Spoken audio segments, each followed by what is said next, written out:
The idea of high culture being the self-awareness of a society is a definition provided by Roger Scruton.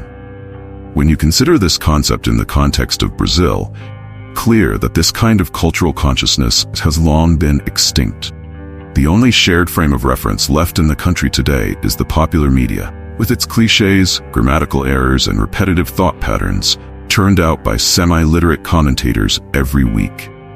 Outside of this, there are only isolated subcultures, each oblivious to the others, united less by shared beliefs and values than by immediate professional, financial, or political interests. In Brazil, we have distinct cultural silos, one for business people and economists, another for evangelicals, another for the LGBTQ+ community, another for lawyers, and so on. Most notably, there's a culture among leftist militants who employ every weapon in their arsenal, blackmail, intimidation, and bribery, to make their ideology hegemonic. They attempt to pass off their agenda as high culture, but in reality, it's nothing more than a grotesque parody of true culture, ensuring that no genuine high culture can thrive. Scruton further elaborates that high culture is a fragile achievement, sustained only by a sense of tradition and broad societal endorsement of surrounding social norms. When these supports vanish, high culture is replaced by a culture of falsifications. This falsification relies to some extent on a conspiracy between the perpetrator and the victim, both of whom collude to believe what they do not believe and to feel what they cannot feel.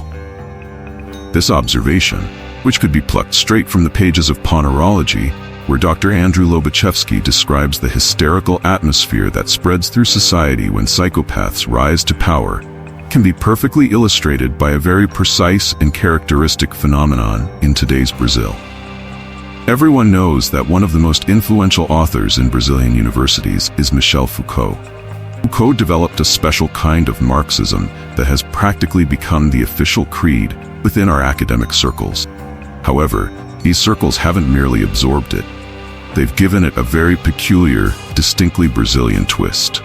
Karl Marx invented the theory of ideology, which asserts that prevailing ideas correspond to the objective interests of social classes.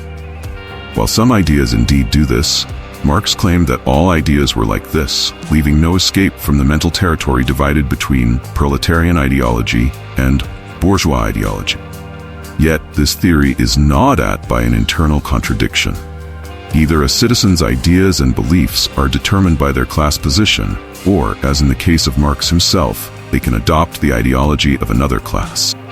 For this latter scenario to occur rationally, without it being a mere mystical illumination, there must be a neutral territory from which the transitioning individual can examine the ideologies of competing classes and freely choose a side. But if an individual can freely change their ideology, as Marx himself undeniably did, then their personal ideology is clearly not determined by their class. In this case, the term class ideology becomes just a figure of speech. This is more than enough reason to abandon the theory entirely, or at the very least, mention it only with a grain of salt. However, Michel Foucault decided instead to radicalize it. Taken to its logical extreme, the theory results in this. When faced with any idea or statement, it doesn't matter whether it's true or false, or whether it corresponds to the facts. The only thing that matters is which power scheme it defends. And there are only two power schemes, that of the oppressors and that of the oppressed. More or less the same categories Marx referred to as bourgeoisie and proletariat. The claim to judge ideas by their truth or falsehood is itself a power scheme serving the oppressors. Truth and falsehood don't even exist.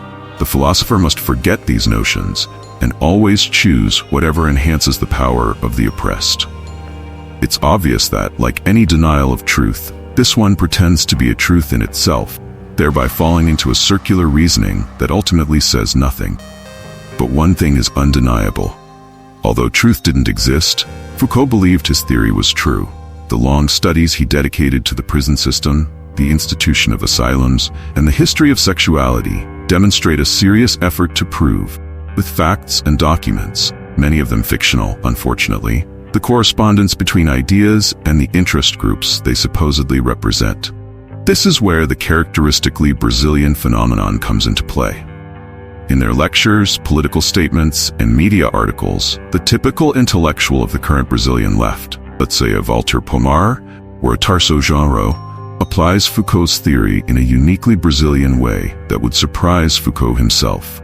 When accusing an author or commentator of speaking on behalf of a particular power scheme, i.e. a social group defending certain interests, these figures don't bother ask A. whether this group exists, B. whether the accused belongs to it or shares its interests. The reduction of ideas to expressions of a power scheme becomes, in itself, a sufficient proof of their malignancy, independent of any real sociological basis. If what you say diverges from what the leftist intellectual wants to hear, they simply categorize you into a non-existent social group or one irrelevant to the discussion at hand, and that's the end of it. Truth or falsehood of what you said is dismissed not by linking your idea to the social group to which you belong, but by associating it with some group to which you don't belong, or which doesn't even exist.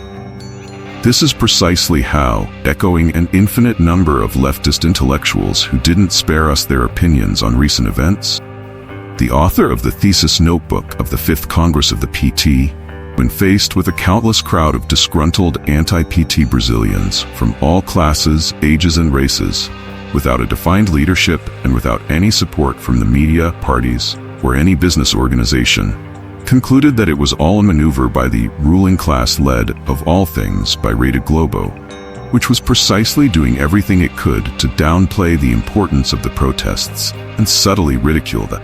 Stripped of even its most minimal and ephemeral sociological pretensions, Foucault's theory has become a technique for name-calling anyone about anything, and then going to sleep with a clear conscience, believing that one has unmasked formidable power scheme. From hysterical pretense, the national left has evolved to psychotic fabrication.